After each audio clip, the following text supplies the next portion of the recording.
I wake up every morning. I believe in a higher power. Don't know the name, don't know where it's coming from, don't know anything like that. But I believe that this power, and visualize me real quick.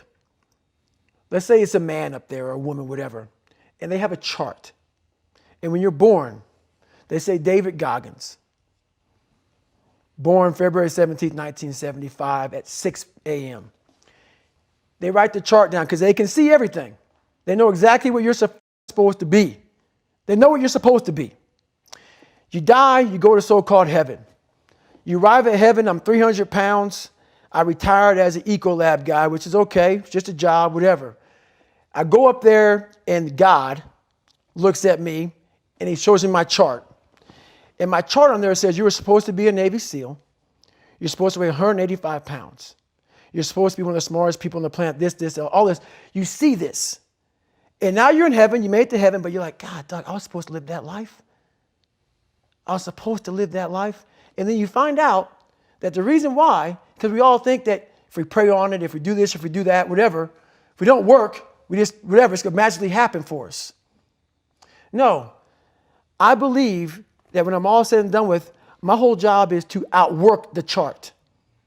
Whatever the chart says about me, the all-knowing power up there, I want to get up there and say, him look at me and say, I know everything. I didn't see this. I didn't see this.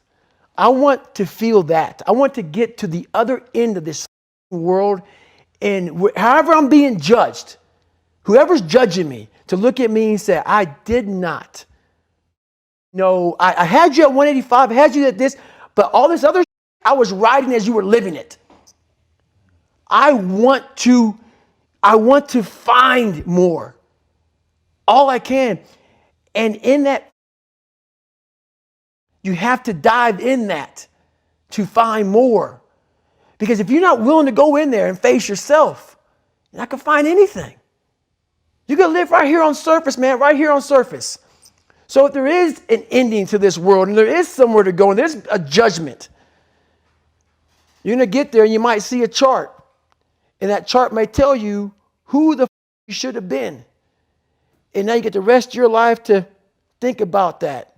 Man, I could have lived a much better life if I just would have just suffered a little bit more. You know, I've been with you for a long way.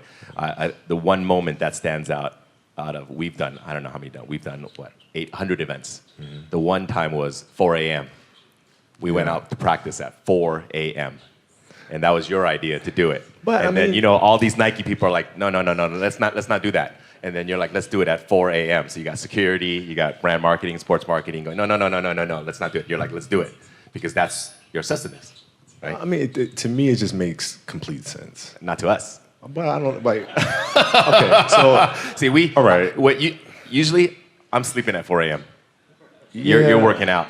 So talk about that. Okay, so if your job is to try to be the best basketball player you can be, mm-hmm. right? To do that, you have to practice, you have to train, right? You want to train as much as you can, as often as you can. So if you get up at 10 in the morning, train at 11, right? 12, say 12, train at 12, train for 2 hours, 12 to 2. You have to let your body recover. So you eat, recover, whatever. You get back out, you train, start training again at 6.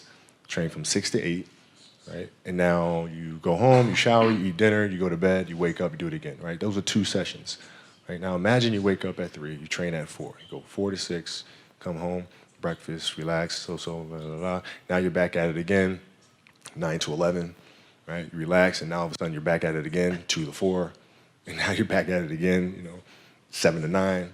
Look how much more training I have done by simply starting at 4, right? And so now you do that, and as the years go on, the separation that you have with your competitors and your peers just grows larger and larger and larger and larger and larger. And by year 5 or 6, doesn't matter what kind of work they do in the summer, they're never going to catch up because they're 5 years behind. Right? So it makes sense to get up and start your day early because you can get more work in. Is that genetic? Or is that something you ingrained and trained yourself? No, it was Who just, taught you that? For me, it was just common sense. Like I can if I start earlier, I can train more hours, and I know the other guys aren't doing it because I know what their training schedule is.